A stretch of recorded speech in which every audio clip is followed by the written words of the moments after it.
আজকের ভিডিওতে আমরা দেখব পুরা ওয়েব টেকনোলজিটি অথবা ফ্রন্ট এন্ড ও ব্যাক এন্ড কিভাবে কাজ করছে সেই সম্পর্কে। তো চলো ভিডিওটি শুরু করি। প্রথমে আমরা এটাকে দেখি, একটা ইউআরএল কি? ইউআরএল হলো ইউনিভার্সাল রিসোর্স লোকেটর। একটা ইউআরএল এর তিনটে পার্ট থাকে, একটা হলো প্রোটোকল, একটা হলো ডোমেইন নেম, একটা হলো এক্সটেনশন বা পাথ, এটাকে বলা হয় পাথ। তো প্রোটোকলটা কি? প্রোটোকল হলো যোগাযোগের নিয়ম নীতির সমষ্টি। যোগাযোগ, আচ্ছা দেখো যোগাযোগ জিনিসটা কি, ধরো তুমি প্রোটোকল জিনিসটা কি একটু বোঝাই। ধরো তোমার একটা বন্ধু আছে এবং তোমার বন্ধু হিন্দিতে কথা বলছে এবং তুমি বাংলায় কথা বলছো, তাহলে তোমার কথা ও বুঝতে পারছে না, ওর কথা তুমি বুঝতে পারছো না, তাহলে কি যোগাযোগ হলো? যোগাযোগ কিন্তু হলো না। তো এই জন্য তোমাদের একটা নিয়মের আন্ডারে আনা উচিত, অর্থাৎ তুমি যে ভাষায় বলবা সেও সেই ভাষায় বলবে, যাতে তুমি বুঝতে পারো এবং সে বুঝতে পারে। তো এই যে নিয়ম নীতি বা যোগাযোগ করার যে পদ্ধতি, এটা হলো প্রোটোকল। প্রোটোকল অনেক রকম প্রোটোকল হয়, যেমন এইচটিটিপি আছে, এইচটিটিপিএস আছে। তো এবার আসে আমরা ডোমেইন নেম। ডোমেইন নেমটা কি? আচ্ছা, ডোমেইন নেম এটা মূলত হলো একটা আইপি অ্যাড্রেস। এটা মূলত কি? একটা আইপি অ্যাড্রেস। আইপি অ্যাড্রেসটা কি? ইন্টারনেটের বা তুমি যে নেটওয়ার্কে আসো সেই নেটওয়ার্কের একটা নির্দিষ্ট আইডি আছে। আচ্ছা, আইপিটা কি? ধরো তুমি অবশ্যই ইন্টারনেট ব্যবহার করো এবং ইন্টারনেটে তোমার একটা নির্দিষ্ট, তোমার যে ডিভাইসটা তুমি ব্যবহার করো, তো সেই ডিভাইসটার নির্দিষ্ট একটি ঠিকানা আছে। তা যদি না হয় তাহলে তুমি তোমার ডাটাগুলো বা তোমার উদ্দেশ্যে যে ডাটাগুলো প্রেরণ করা হয় সেই ডাটাগুলো তোমার কাছে আসবে না, তোমার যদি নির্দিষ্ট ইউনিক কোনো আইডি না থাকে। সেই নির্দিষ্ট ইউনিক এই অ্যাড্রেসটাই হলো আইপি অ্যাড্রেস। এই আইপি অ্যাড্রেস মূলত সংখ্যায় থাকে। তো এই সংখ্যাগুলো মনে রাখা খুবই কষ্টকর, এজন্য আমরা ডোমেইন নেম ব্যবহার করি।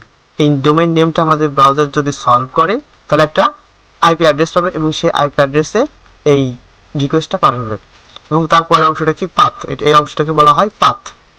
পাথ মানে কি? তোমার যেই ফোল্ডার বা যে তুমি কম্পিউটার রিকোয়েস্টটি পাঠাবে বা ইমেইলে ডাটা যে যাবে, সেই কোন ফোল্ডারে যাবে বা কোন রুটে যাবে সেটা হলো পাথ। এখানে ব্লক স্ল্যাশের ভিতরে হোয়াট ইজ এ ইউআরএল, তার ভিতরে স্ল্যাশ আরও একটা ফোল্ডার থাকতে পারে, এটা একটা ফোল্ডার, তার ভিতরে একটা ফোল্ডার, তার ভিতরে একটা ফোল্ডার, ঠিক এভাবে ইউআরএল হয়। এবং ইউআরএল এর সাথে তোমরা অনেক সময় দেখে থাকবে যে একটা এই প্রশ্নবোধক চিহ্ন, তার সাথে একটা ডাটা, এটা নাম ডাটা,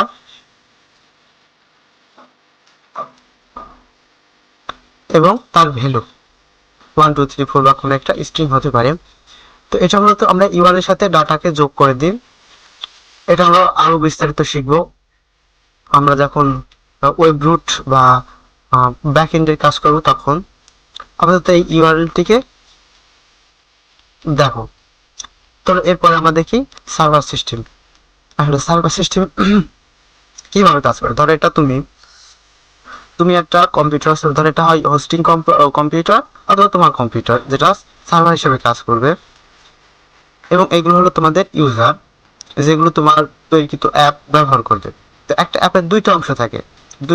একটা হলো front end,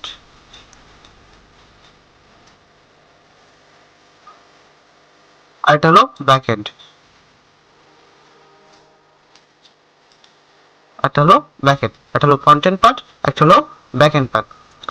front end part কি? যেখান থেকে তোমার ইউজার গুলো ইন্টারফেস করবে তোমার সফটওয়্যারের সাথে, সেটা হলো ফ্রন্ট এন্ড পার্ট।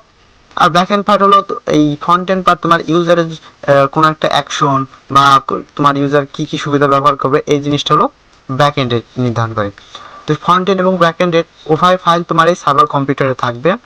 এবং শুধু ফ্রন্ট এন্ড তোমার এই ইউজার যখন ওই তোমার ডোমেইন নেম বা তোমার এই নির্ধারিত একটা রুটে একটা রিকোয়েস্ট পাঠাবে, তোমার এই ফ্রন্ট এন্ডের ফাইলগুলো তোমার ইউজারের কাছে যাবে এবং এটা তাদের ব্রাউজারে, যেমন এই ফ্রন্ট এন্ডের ফাইলগুলো তোমার তাদের ব্রাউজারে রান হবে, যেমন জাভা স্ক্রিপ্টের কোডগুলো তার ব্রাউজারে রান হবে এবং তোমার ইউজারটি তোমার ব্যাকএন্ডের সাথে ঠিক এভাবেই যুক্ত হবে। তো এইভাবে তোমার যতগুলো ইউজার আছে সবার সাথে যুক্ত হবে। তো ঠিক এভাবে একটা ওয়েব টেকনোলজি কাজ করে। তো আজকের ভিডিও এই পর্যন্তই, দেখা হবে পরবর্তী ভিডিওতে। সুস্থ থাকবেন, ভালো থাকবেন এবং চ্যানেলটিকে অবশ্যই সাবস্ক্রাইব করবেন। আল্লাহ হাফেজ।